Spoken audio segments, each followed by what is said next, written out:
So people would come to someone like me and they would say, I can tell that the powerful people have some personal characteristics. Could you tell me what these are? And so what they are waiting for is kind of the magic recipe of, hey, here are the 5 personal traits that will make you powerful in any situation. And then people are like, well, maybe I have them, maybe I don't. If I'm lucky, I can emulate those traits. If not, hey, I'll never be powerful. But the thing is that if you understand the fundamentals of power that we just talked about, right? If you understand that power is about control over access to valued resources, then you understand that power is never a possession. I can have some power over you today because I control access to something you need and want, but it could be that tomorrow you don't need that at all anymore, and I'll just have zero power over you. Think about it. You're the same person bringing the same traits to most of the relationships in your life, and you have much more power in some and less in others. So once you understand the fundamentals of power, you know that this is not something that you can possess. I'm Srini Rao, and this is the Unmistakable Creative Podcast, where you get a window into the stories and insights of the most innovative and creative minds who've started movements, built thriving businesses, written best-selling books, and created insanely interesting art. For more, check out our 500-episode archive at unmistakablecreative.com. Julie, welcome to the Unmistakable Creative. Thanks so much for taking the time to join us. Thank you for having me. It's a pleasure to join you. Yeah, it is my pleasure to have you here. So I found out about you and your work by way of your publicist, and you have a new book out called Power for All, which we will talk about.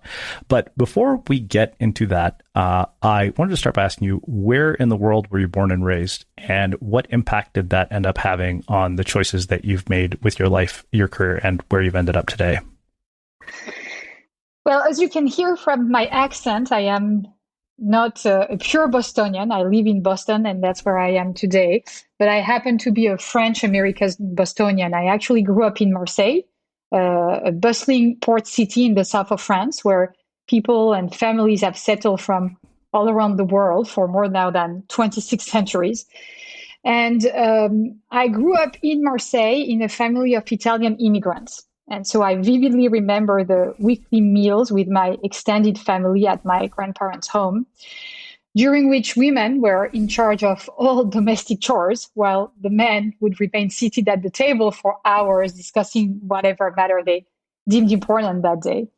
And so I have to say that as a girl at the time, I didn't really understand why these women who I admired and respected accepted what I saw as a very unfair division of labor. And even though my own parents rejected this model, they embraced gender equality and they encouraged me to dream big, I could see the power differential between men and women all around me. And I have to say this was not the only issue that caught my attention. The beautiful thing in Marseille was and is still the diversity of the city. It's a port, so as I said, people from all over the world have settled in Marseille. But it was clear to me at the time during my childhood that inequalities were everywhere I turned my eyes. There were countless markers that seemed to constrain the power of some people and enable the power of others, from your gender, the color of your skin, your immigration status, the part of the town you lived in, and your accent. And so this was a really formative experience for me that certainly played a role in my decision to then become a social scientist and to study power differentials. I wanted to understand where they come from, what it takes to challenge them. And that's the kind of research I've been doing now over the past 20 years. And that's also what I've taught my students over the past 15 years. I've had the privilege of teaching students about power dynamics in organizations and in society, social innovation and social change. So I guess that's how my childhood in Marseille has certainly played a role in shaping my interest early in life and now later. Yeah. You mentioned that you were, the child of Italian immigrants. And I wonder, did your parents integrate both the French culture and the Italian culture into the way that you were raised? And do you identify more as being French or more as being Italian? So, my parents were the second generation. So, the question was more for my great-grandparents and my grandparents. So though I have to say that my mother was raised by her grandparents, and so they spoke Italian at home, and I was born in the 70s. And sadly, at the time, a lot of the specialists, in Europe and in France, and I know it was the same in some other parts of the world, got things wrong based on the early research. And they would tell parents that it was a very bad idea to expose a child to multiple languages. We now know that it's a good thing to expose a child to multiple languages and to have your children be bi or multicultural and again speak many languages. But so my mother spoke Italian to me at the very beginning, and then just because of all of those social pressures around you're going to confuse that child, she stopped. Now, she was convinced at the time that we would spend all of our summers in Italy the way she did, and then it didn't work out in such a way. So shame on me. My name is Julie Battilana. And I do not speak Italian. Now, I wrote that book on power with Tiziana Casciaro, who is Italian. So there's still a connection to Italy. But so we didn't speak Italian at home. I love the Italian culture and I've been exposed to it. But I mostly grew up in an environment that was a French environment. Yeah.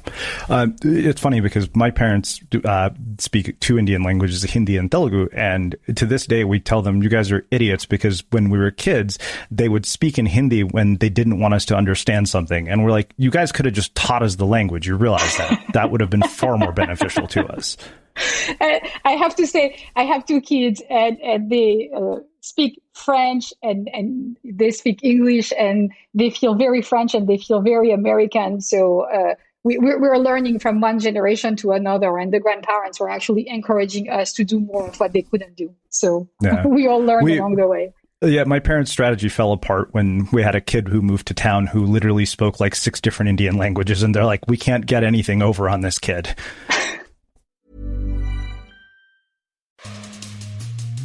Investors make choices every day that will impact your life, because investing has real human consequences beyond returns. Meet people like the head of a 112-year-old Hawaiian foundation preparing for a future powered by crypto, or a mission-driven VC working to make healthcare more equitable, and a former White House chef who's investing to make food systems more sustainable. I'm Luke Charest. Join me for Unseen Upside from Cambridge Associates.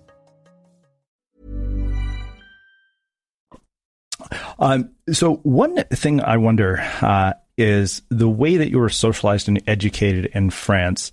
What have you seen as the differences, particularly now that you have kids here who are, I'm assuming going to school in the United States? What did you notice as differences? And did your parents encourage any particular career paths? Because where you've ended up doesn't sound like something that you're going to find in a high school guidance counselor's office as a recommendation for something you should do with your life. So indeed, like I never had a conversation with anyone who sort of said, "Hey, why don't you go and become a social scientist?" My father is a doctor and became an entrepreneur and a social entrepreneur later in his life, and my mother is an artist. But what I have to reveal now is that I'm very close to my sister. My sister has a rare genetic disorder. And so she's heavily disabled. So she's 2 years younger than I am. And I think that my sister, who is incredibly courageous and resilient, she cannot speak, but she can tell you a lot with her eyes, has been a role model for me. And I think she's made all of us in our family much better human beings than we would have been. And so thanks to my sister very early in my life and then in our life as a young family, we started spending a lot of time volunteering in our community, helping people who were facing hardship. And that certainly played a key role in, I think, developing our empathy. And that's why I'm saying I hope making us better human beings than what we would have been. And so the reason why I talk about my sister as I talk about my choice and my parents' approach is because when you grow up with a sibling who is disabled or, a parent who's facing a really difficult situation, all of the norms that sort of people take for granted, all of these things you're supposed to do, you're supposed to say, they are not as important to you as they are to other people. You sort of start thinking about the fact that, you know what, you just have to invent your own model, and you should be thinking about how you can contribute, and that if things are broken in a community or in a society, why don't you try to roll your sleeves and do something to help? And so this experience with my sister, I think, has also probably changed my parents, and their thinking has always been to say, just go and do whatever you're interested in doing. And I was interested, as I told you, in inequalities, but the truth is that I was also very interested in supporting the work of social change makers, social innovators, people who are trying to make their communities better, because these people had helped us when my sister was very young. Like, we found a not-for-profit that is quite remarkable, called La Bourgette in the south of France, that takes care of people with disabilities like the one that my sister has, and that's a truly innovative one. And I admired what the people there did, but I could see the struggles they faced and how complicated it was to change the communities. And my idea was to say, well, could it be that I could help them by conducting research that would then be helpful to them and would help social change makers, not only in the domain that I knew thanks to my sister, but across other domains. And I guess my parents were excited because, just like me, they had learned a lot along the way as we were trying to care for my sister and help other people and other families like us. Yeah. Well, I mean, you've alluded to this whole idea of inequality multiple times throughout our conversation, which we'll definitely do a deeper dive into when we get into the books. But I want to explore that today through the lens of education. I mean, you're a professor at Harvard, which in a lot of ways is a representation of inequality in the United States. I only know this from having gone to a school like Berkeley, where opportunities are given to you at schools like this that are not accessible to other people. I learned this when I went to Pepperdine, which was a dramatic contrast. At Berkeley, the people who came to recruit were Google, McKinsey, Goldman Sachs. At Pepperdine, nobody came to recruit students. And so, as somebody who is a professor at one of the most elite institutions in the world, if you were tasked with redesigning the education system from the ground up to serve the needs of people in society today without crippling them with debt, how would you do it? That's if only I could have a magic wand, right? So let me. So you're asking a very good question, and I'm glad you're asking the question, because here I am, writing a book entitled Power for All, but I'm writing it from an institution that's one of the most powerful institutions, and you just described all the issues with the field of education in the United States. So I grew up in France, as we've been discussing, right? And so in France, the educational system is very different. It has its own issues, right? Different ones, but it has its own issues. But in France, when it comes to access to education, access to healthcare, money is certainly less of an issue. Right? You're a citizen, you're entitled to have access to high quality healthcare, high quality education. Now, you could say that's an aspiration. Is it really happening everywhere in France? And the answer would be no. And we have the statistics, and there are things that have to be fixed. But certainly in France, you would never have to pay the amount of money you have to pay in this country to go to school, right? And have access to high quality education. So for me, being French and being European, you can imagine that when I first moved to the United States, that certainly was a shock, right? And what I've been thinking about is, just like you, what could we do to create a fairer system? Because it's so critical for everyone to have access to high quality education. And we need it as a society if we want to create a society tomorrow that will be more democratic, that will be greener, and that will be fairer. So now I know it's easy to say that's what we need to do, and it's complicated to implement. I joined Harvard University more than 50 years ago now. And one thing that has certainly changed is, scholarships and everything the university has been doing to sort of give more students the opportunity to come and study at Harvard, especially the students who could not afford it, and creating all these channels to not only reach out to them and then give them the opportunity to come and study and have everything be covered, from not only the cost of studying there, but also paying for all of the things they're going to need during that time at Harvard, which is so critical if you don't want for students to feel isolated and to feel powerless during their time. But I think you would say, well, great, Julie, but that's not enough, because you mentioned the elite status of the institution, and an institution like Harvard has a lot of responsibility. We faculty members have a lot of responsibility, and we have to be thinking about how we're going to use the power of the institution to improve the lives of not only the people who come and are part of it, but improve the lives of so many other people in the United States and across the world. I'll tell you that I remain excited about the potential of online education. But there again, I think that we need to do much more. So I'll just share with you my own experience. I've been working over now the past 2 years with a great team of professionals at Harvard Business Online to develop a course on power based on my past 15 years of teaching, plus the work that the book that Tiziana and I have been writing. So what I've been telling the team since the very beginning is the following.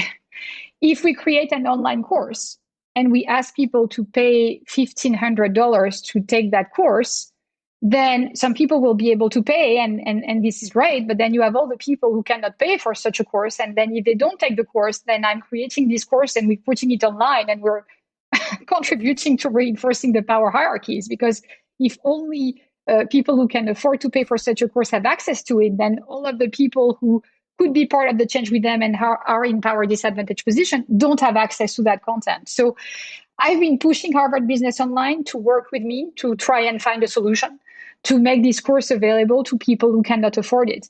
I know that I'm asking them to confront difficult issues, but I'm excited to report that they care and they want to find solutions.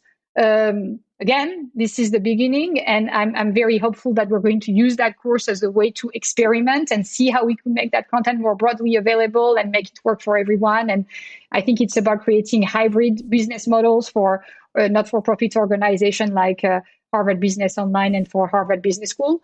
The other thing that I've done at Harvard University that I deeply care about is 5 years ago, I created at Harvard Kennedy School the Social Innovation and Change Initiative. And the purpose of the initiative is to support the work of social change makers who are trying to address some of the most complicated social and environmental problems we're facing today. And so we are supporting social change makers among our students, but we're also supporting social change makers across the world. We've been developing content and executive education programs that we're making available to people who come on campus, as well as, I hope soon, people who cannot come on campus but want to have access to all this content. So again, we're working with the online community and trying to make all of that available. And we're also working at the Social Innovation and Change Initiative to contribute to the broader movement that wants to change the ecosystem so that we start valuing the work of those social change makers the way we should, so that, all of the students and young people who make the courageous decision to help all of us solve those social and environmental problems will actually be celebrated and make a decent living instead of, having to struggle and fight and make everything happen without being able to make any money. So those are things I'm trying to do, but I recognize the issues. And I do believe that we do need a systemic change, and that what we have to be thinking about is, again, power is all about access to valuable resources. Education is so valuable. We as a society have to make sure that we enable every young citizen to have access to the best possible education. And so money cannot stand in the way, because if it does, then you just reproduce all the inequalities. Yeah. So one thing I wonder is how much power do students actually have to change this situation, and how much do they believe they have? Because Michael Moore did this documentary called Where to Invade Next, and I think it might have been Slovenia, where he went and he said even Americans from abroad could come and go to university completely for free in Slovenia. And the minute that somebody tried to put a tuition in place, the students revolted, and that was the end of that. Whereas he, right in the documentary, immediately after, he flashes to a scene on the UCLA campus where he says, and this is what happens in America when tuition hikes happen. And there's just students lazily sitting on the lawn, not doing anything. And I remember writing an article on Medium about this, saying that if every college student in America decided to walk out until tuition was brought down, would they have the power to do that? And would the administration at these universities have no choice but to actually respond? So this is leading us to, here's the thing, right? The critical question becomes, what's power? If I really want to be specific in answering, right, your question. So power is the ability of an individual or a group of individuals to influence the behavior of other individuals. That's a definition. That's not an explanation. So the next question is, where does power come from? And what we explain in the book with Tiziana is that power comes from control over access to valued resources. So I have some power over you if I control access to resources that you need and want, and you have some power over me if you control access to resources that I need and want. You may be connected to a person I need to talk to because they have the expertise I need to complete my project, and you may be the only one I know who's connected to that person, and if so, you do have some power over me. So what it says is that power is always relational. And if you want to understand power in any situation, you have to be thinking about two critical questions, right? What is it that people value? And who controls access to what they value? Now, what's going to be helpful to both of us to understand the power relationship and the balance of power in our relationship is to be thinking about what is it that we each value? To what extent does the other party control access to that? And then, is the other party the only party that has access to what I need and want? Or actually, do I have many alternatives to you, or do you have many alternatives to me? Because if you do, then I really do not have that much power over you, and it's the same for you, right? Mm-hmm. So now, what's the implication if we take that to your question about students? It's interesting you talked about students getting together, because once you understand the fundamentals of power that I just described, that power is about control over access to resources, then you understand that if you want to change the balance of power in any relationship, there are 4 things you can do. Right? The first thing you can do to try and increase your power is convince the other party that the resource you have to offer is more important to them than what they thought. You're trying to attract them. That's what marketing professionals do every day, right? They're trying to convince them that we need that object, we need that car, we need that watch, whatever, right? More than what we ever thought. And that's how they influence our behaviors. Now, another thing that you can do to actually increase your power over another party is use a consolidation strategy. What do I mean by that? You reduce the number of alternatives they have to you to access the resources. And so that's what workers have used, right? And they continue to use when they go on strike, when they form unions. And this is also what you're describing for students, right? When students get together and say, this is not going to work for us as such, that's indeed one possible strategy to rebalance power, and it can be an effective one. Now, you also have 2 other strategies that you can use to rebalance power in a relationship. And those are about trying to decrease the power that the other party has over you. So what can you do? You can turn your back and say, you know what?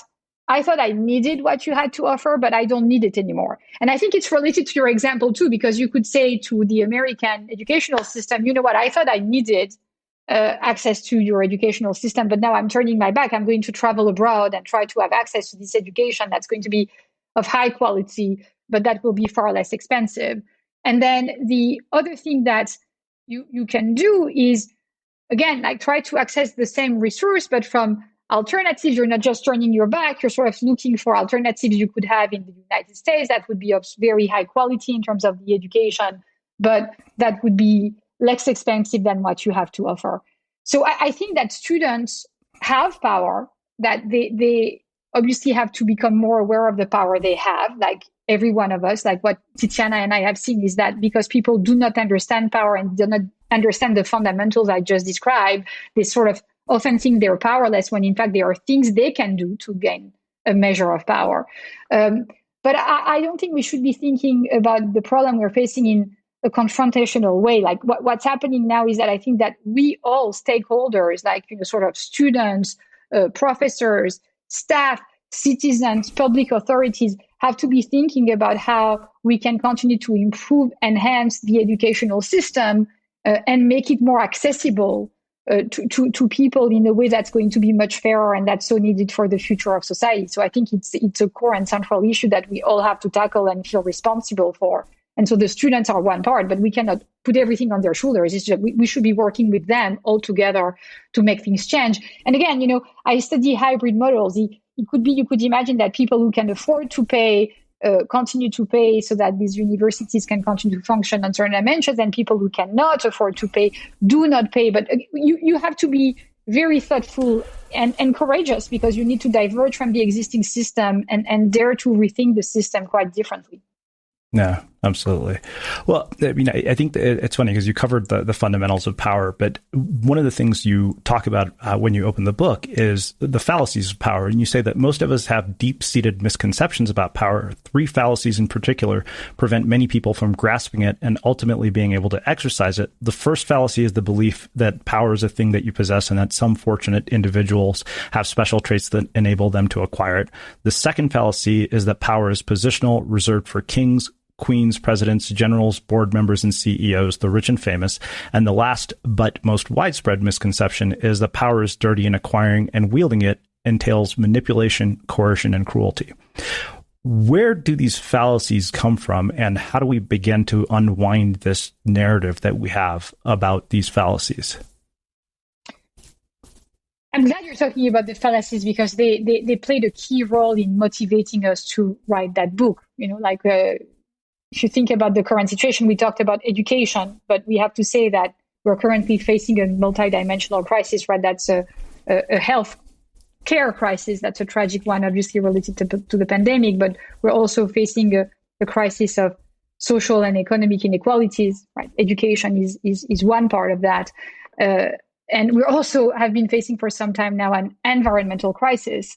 And so it's a moment in time when we need to implement change. And if we want to succeed in implementing change, we need to understand power more than ever, because it's about influencing other people's behavior. So I'm both very hopeful, because I know that many, many people want to be part of the changes that are necessary.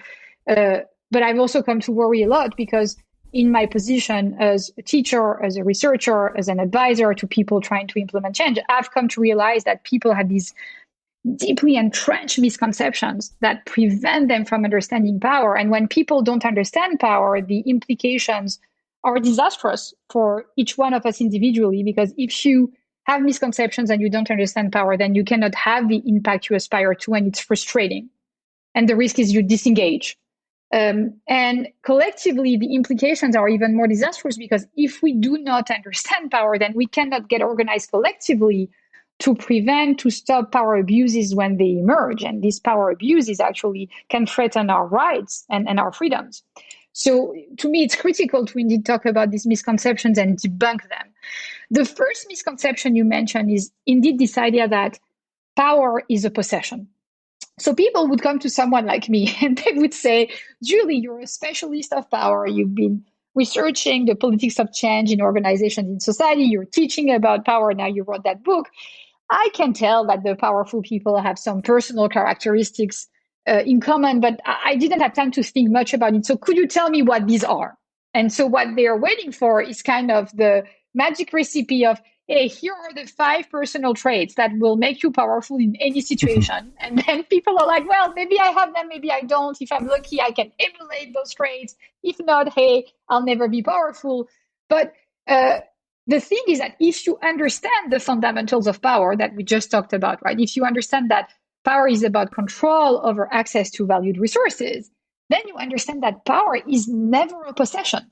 Like, the truth is that I can have some power over you today because I control access to something you need and want, but it could be that tomorrow you don't need that at all anymore, and I'll just have zero power over you. Right? And it's just the same for you. Maybe you have power over me today, but maybe you won't have power tomorrow. And think about it. You're the same person bringing the same traits to most of the relationships in your life, and you have much more power in some and less in others. So once you understand the fundamentals of power, you know that this is not something that you can possess. Now, you were asking me, why do we have this fallacy in mind? And I'll tell you, this is a quite well-known psychological mechanism that when we see people behaving in a certain way, it's called the fundamental attribution error. We tend to believe that people do that because they have personal characteristics that lead them to do what they do. So powerful people, we say, oh my gosh, like look at the impact they're having. This must be because they have personal characteristics that make them behave in such a way. But again, we just debunked that fallacy. That's nonsense. Power is relational, and it's going to vary depending on what people need and want. Now, the second fallacy you mentioned is this idea that power is only for the people at the top. And here, what's happening is people confuse authority and power. What is authority? Authority is the right to give orders, commands, instructions, right? It's a formal right to the people in your organization. Now, authority can be a source of power, but it is no guarantee of power.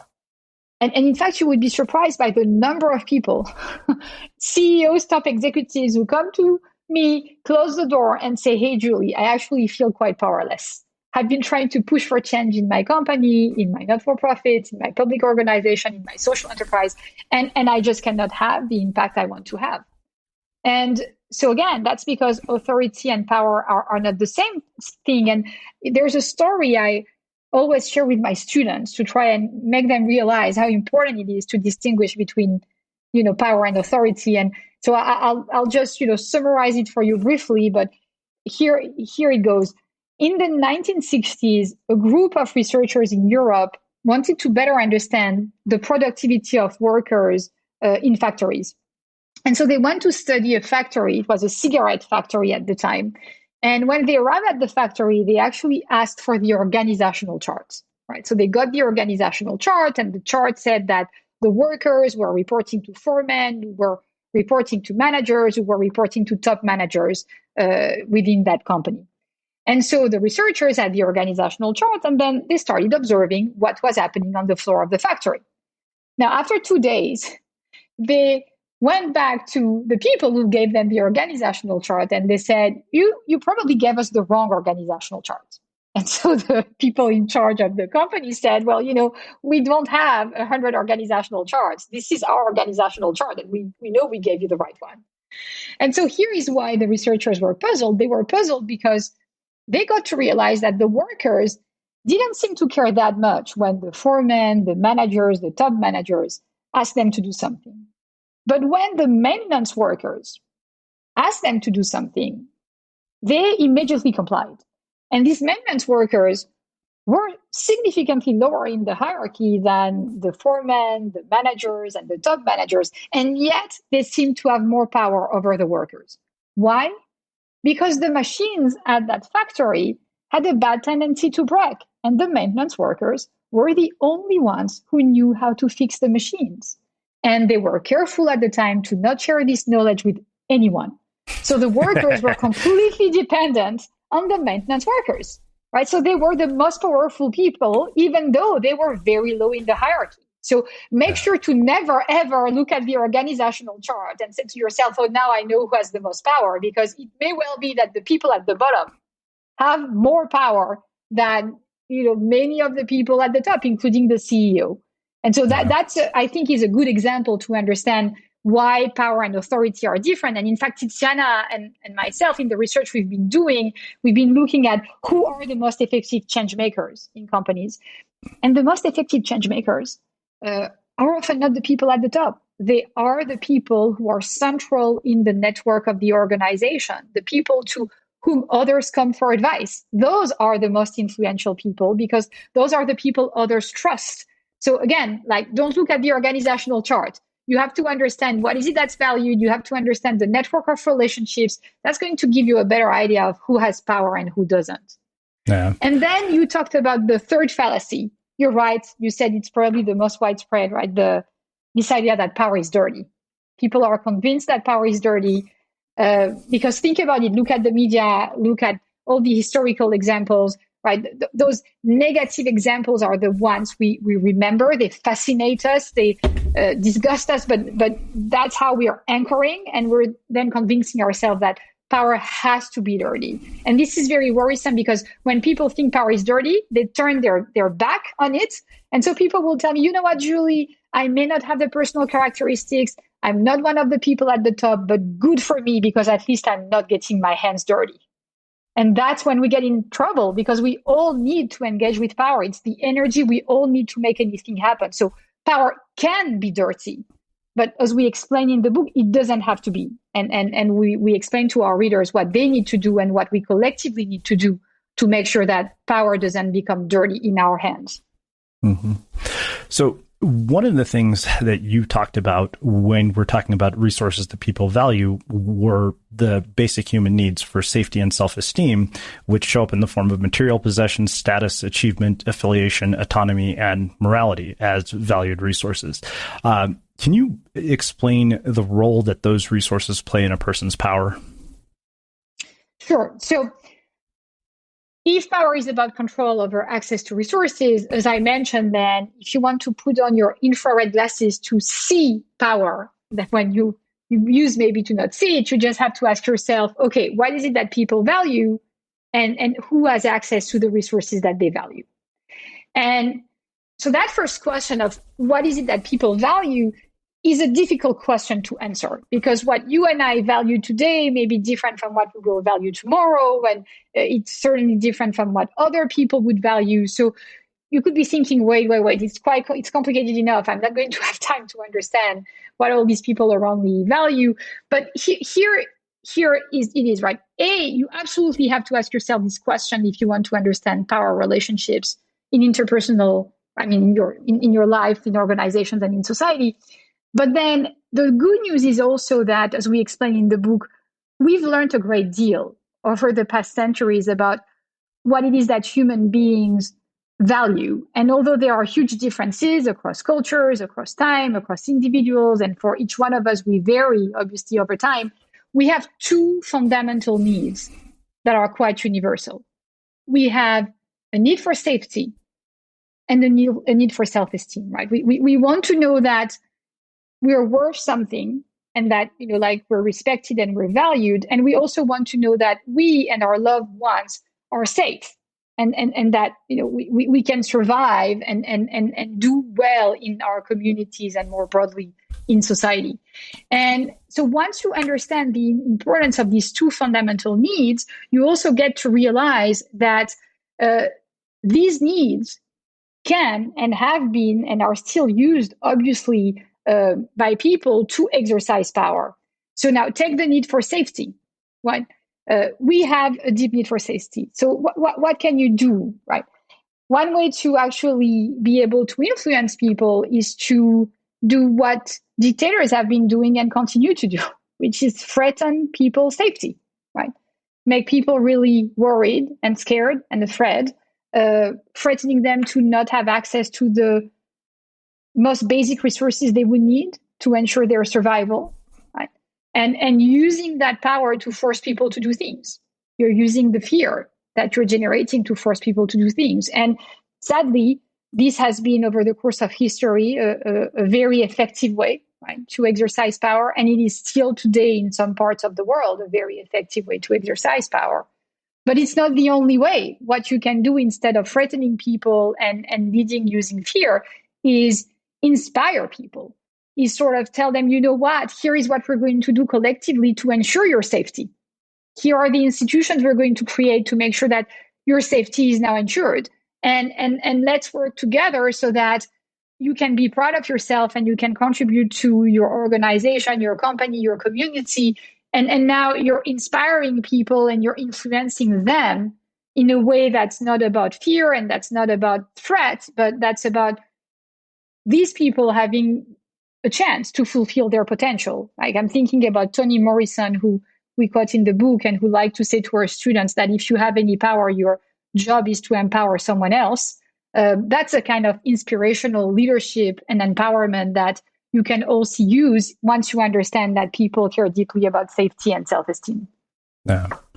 Well, so you talk about sort of keeping power in check, and this is probably one of my favorite parts of the book, where you said deep and lasting development of empathy requires more than temporarily seeing the world through someone's eyes. It entails sustainably shifting from a focus on the self to an awareness and appreciation of interdependence. And you say this recognition is central in the philosophy of Martin Luther King Jr., who famously remarked, all life is interrelated. We're all caught in an inescapable network of mutuality tied into a single garment of destiny. Whatever affects one directly affects all indirectly. And when I read that, I started kind of reflecting on it this morning as I was thinking about what we now call the creator economy, and how the creator economy basically is dependent on platforms, and platforms are dependent on creators. But in the creator economy, it's pretty much winner takes all, and the biggest winners of all are the platforms. So, for example, Facebook has an interdependent relationship with its users, particularly creators, who have to go publish content on Facebook, share links, write status updates, upload pictures. But the power dynamic there is not balanced in any way at all, because the creators do the bulk of the work and Facebook takes home, the majority of the bacon, for lack of something better. You're right. And it doesn't have to be that way. We have examples, in fact, of cooperatives, like platforms that use the legal form of a cooperative and that then share power and distribute it very differently. So if we think about the digital transformation that we've all been experiencing, to me, what's really interesting about it is that many people and many of us actually had this hope that this digital revolution would be the great equalizer, that finally people would have access to knowledge, to resources they were not able to access before, thanks to the internet, thanks to these platforms, and that would lead to a society that would be fairer and that would empower more people. Now, we have, at least up until now, reached, close to the opposite objective. Like, let's not be completely negative. For sure, there are some really very positive effects of this digital revolution. If we think about what we can do technologically, we can save more lives. We are making progress in so many different domains that are improving so many people's life on this planet. So yes, we have to acknowledge that. But let's think about the distribution of power. Though what we're experiencing today is, I would say, quite extreme and unheard of. And it's been well documented by Shoshana Zuboff in her excellent book, The Age of Surveillance Capitalism. We are in a situation in which we have a number of tech companies and their leaders and owners who basically have access to all of the information about us. They know more about us than we do about ourselves through access to our personal data. Right. So think about it. Remember the fundamentals of power. They can answer the critical question of what is it that we need and want. Now, through all the technologies, they can also influence, and we know that from all of the research that has been done, what we need and want. And then they can provide to us, for profit, in most of the situations, what we need and want. So this is a quite extreme concentration of power in the hands of people who control access to these technologies. But the fact that we've let it happen in such a way doesn't mean that it should continue in the same way. Again, there are alternative models. The past decades have been all about maximizing profits and financial value for shareholders. That's the neoliberal doctrine. But if we want to save our planet, if we want to create a more democratic and fairer society, we just have to make change happen. We cannot stay the course. And we have alternative models from cooperatives, from social enterprises, hybrid organizations that pursue a triple bottom line, and that I've studied for a long time. And these organizations share power and redistribute wealth differently. And I think that this is what we have to do. If we stay the course, we know what will happen. We will further destroy the planet, further increase inequalities, and everyone will lose, the people at the top and the people at the bottom. Yeah. So it's funny you mentioned inequality. And you just said that, everyone will lose both at the top and the bottom. And you say in the long run, inequality results in less productive economies and lower rates of economic growth. As Nobel Prize winning economist Abhijit Banerjee and Esther Deffa point out, it would be in the interest of the rich to argue for a radical shift toward real sharing of prosperity. Yet the short-term attraction of making an extra dollar or an extra billion often blinds the powerful to the long-term consequences of reinforcing massive imbalances in a social system in which we are all mutually dependent. So how do you make these people see that? So we should say that some of them see that. So I just want to put everyone in the same basket and say this is what everyone does. So I have to be fair to a number of people who I talk to, I work with, who see these things and really want to make some of the changes happen. But it's also true that some of them don't see it. And it's also true that some of them say, oh, things should change. But they do everything to maintain the status quo. So my hope is that they're going to start hearing and listening and understanding what you just talked about, right? Which is, why is it that change should happen? Why is it that we should redistribute power in companies and more broadly in society? You can provide a moral answer to that. And you could say you should do it. You know why? Because it's fair.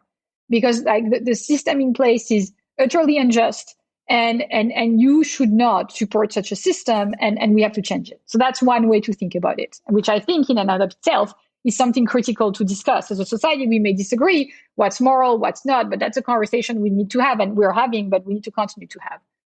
And then there's the other line of arguments that we also use in the book and that you just mentioned, which is, but by the way, even if you do not want to have this moral conversation, you need to realize that if change doesn't happen and you're at the top, you are also going to lose. And so I think this is the message that people need to hear more and more. You're going to lose because we all live on this planet. And so if we destroy our planet, everyone will be affected, right? That's number one. And B, we do know from research, as you mentioned, that in communities where the levels of inequality are getting to be extreme, productivity is actually lower. Those communities are less safe. These communities are also less healthy. And so they're just more unstable. And so that's affecting everyone. And we know that from research, we know that from our experience, and we know that from past history. So that's why it is in everyone's interest to make the change happen. Now, power changes people's psychology. So from that standpoint, you could say, well, it's going to be complicated to make change happen because the people at the top tend to believe that they deserve to be where they are. To be very specific, power does two things to us. It tends to make us more confident, more hubristic, more arrogant. And the second critical thing that power does to our psychology, and it's again, you see that in history, but it's been documented in lab experiments, is that power makes us more self-centered, more insensitive to others and to their needs, right?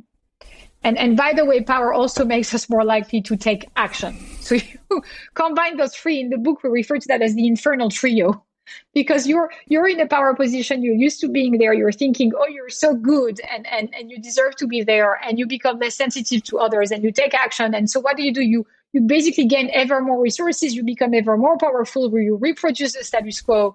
And sometimes you do that without being even aware of it, because that's, again, what power does to everyone. That's human psychology. So what do you need to do? Well, for the people in those positions, my hope is that they're getting to understand now, in the midst of this pandemic, that we are all interdependent, that, we also all face the same deep challenge of impermanence. We're just here for some time. And so we have to work together to make sure that we create the best possible society for everyone. And it has to be a just society. So you're sort of hoping that there will be that wake-up call.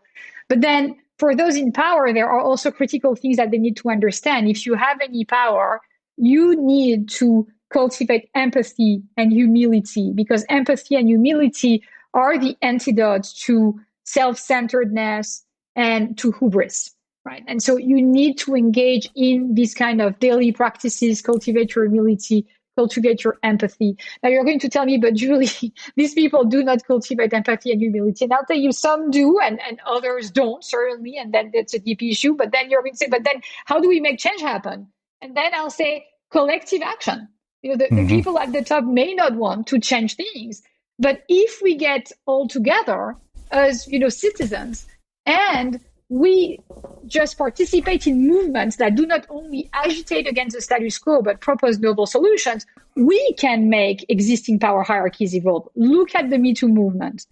Look at Black Lives Matter. Yes, we still have a long way to go, but over the past few years, we've been able to really disrupt some of the existing power hierarchies in organizations and in society. We are not yet there, but we are on our way. And we've learned from research and from past history that that's what it takes, right? The collective action of people getting together to just change the power distribution. Like we were talking about Martin Luther King, another quote by him that I like very much is he liked to say that change makers have to accept finite disappointment, but never lose infinite hope. And so I hope that that's what we'll do, that we will not lose that infinite hope and we'll have the courage to continue the work of previous generations and be part of these movements to better society and ensure a fairer distribution of power. Yeah. Well, I think that makes a perfect segue to talking about the very last piece of this that I want to cover, and that is the three types of people that are involved in movements: innovators, orchestrators, and agitators. What is the role of each one, and how does somebody identify for themselves what role they would play in such a movement? So what's important, and the reason why we're highlighting these three roles, is that when they think about those movements, people often think about just the agitation, the protests, right? And they say, oh, that's what a movement is about. But what we know is that the effective movements are not only made of agitators, but you also need the innovators and the orchestrators. So what do they each do? The agitators are the ones who bring people's attention to the current issues and help everyone realize that the status quo is not tolerable anymore. Now, for the writing of the book, we interviewed people from across the world, more than 100 of them. And one of the people we interviewed, Julie Battilana, is a young woman from Mexico who is based in New York now and who is part of the Fridays for Future movement. And so she's been involved with Greta Thunberg and young people from across the world. And I met with her before the pandemic, in fact, in September, when you probably remember those marches were organized by these young people across the world, including one of them in New York that gathered many people. And I was there and met with Shia there. And so these young people of Fridays for Future are a good example of agitators, right? They've been just agitating, protesting, getting people together to tell all of us that this is it. Like, this climate crisis has been around for a long time. Now what's at stake is the future generations, their health, their well-being. It's time to take action. So you need agitators. But what these young people also understood, and that was clear to me when I talked with Shia, is that it's not enough to agitate. You also need the innovations. You need the policies, for example, for the environment. You need to be able to talk to government and say, building on the science, building on the work that has been done, this is what we know has to change. So this is what innovators do, right? They propose new ways of organizing. They propose new policies. I work with a lot of social change makers who are the ones who come up with the novel practices, the new kind of organizations, and say, hey, here's the alternative, right? We were talking about cooperatives and platform cooperatives. Hey, those are the alternatives. There are other ways to do things. Let's see what we can learn from that. And then beyond the innovators, you also need the orchestrators, who are the ones who implement the solution at scale and work with all the stakeholders to make sure that there will be a new status quo, that those new ways of doing things are going to become the new normal for everyone tomorrow. And so some of us are able to play all three roles, right, as part of movements, or some organizations can do that. And some of us are wired to play only one or two of these roles. But what matters is for every one of us to think about what we can do as citizens, right? What we're passionate about, whether we are more of an agitator, innovator, or orchestrator, and think about the role we can play to contribute to these various movements that are all about improving society and creating a more democratic, a greener, and a fairer society. And we give a number of examples in the book. One of the innovators I want to briefly talk about is Jean Rogers. I'm thinking about Jean Rogers because I met Jean Rogers in 2011. She came to my office at Harvard University. She had asked me for an appointment. She entered my office, sat on the couch, looked at me and said, hey, I'm going to create the Sustainability Accounting Standard Boards. And I want this organization to create metrics to measure the social and environmental performance of companies across all 80 plus industries. And I think that this should now become the norm, that organizations, companies should be held accountable not only for their financial performance, but also for their social and environmental performance. And it was 2011, and I remember looking at Jean and telling her, hey, you realize that what you're talking about is trying to change the face of capitalism, right? And she said to me, yes, and I came to talk to you because you're a specialist of divergent changes like that, and you study the politics of change, and you study hybrid organizations that pursue the triple bottom line. And so she was talking to me and many other people. And Jean and I became friends, and I followed what she did at SASB. She's now stepped down as the CEO of SASB. But that's an amazing example of an innovator. She basically was the one who said, you know what, let's stop just talking about the fact that we would need metrics to measure. Let's make it happen. Like if we want to change our economic system, we need to have a new infrastructure. We need new tools. And so people have to develop the tools. And so she just went to develop the tools. It was incredibly hard work. She was starting from scratch. And people didn't know who Jean Rogers was, but she built the power base she needed to make it happen. And here we are today, and SASB is one of the standard setting organizations. So that's to say, agitators are needed, innovators are needed, and then the orchestrators are needed. And in the book, we give the example of Maya Rashid, who in Argentina, together with the gay and lesbian movement, was one of the key leaders pushing for, the legalization of marriage for everyone in Argentina. And as you know, Argentina is a very Catholic country. It ended up being one of the first countries to actually make it legal for gay people to have the possibility to get married. And she described to us all the work that went into the orchestration. Once they have drafted the piece of legislation, they had worked with their colleagues, activists in Spain who had succeeded, right, in passing the law. So they had the innovation, they had the law, they had everything written and ready. But then they had to convince everyone to basically support this new approach and the new legislation in Argentina. And it took for her and the people who were part of the coalition to deal with opposition, not only coming from the Catholic Church, but also coming from inside the movement, where some people were opposed to that kind of approach and were more in favor of some kind of a different kind of civil union. So we described how she did all the political work of convincing everyone to join them and just rely behind the cause and make that legislation become the legislation that everyone in the end ended up voting for.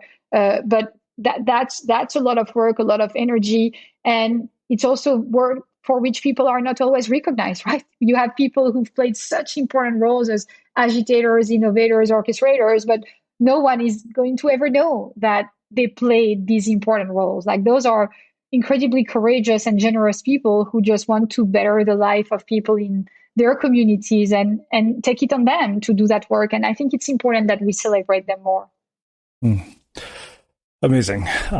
This has been absolutely fascinating. I feel like I could talk to you for 10 hours about all of this because it's just such a deep rabbit hole. So I have one last question for you, which is how we finish all of our interviews with the Unmistakable Creative. What do you think it is that makes somebody or something unmistakable?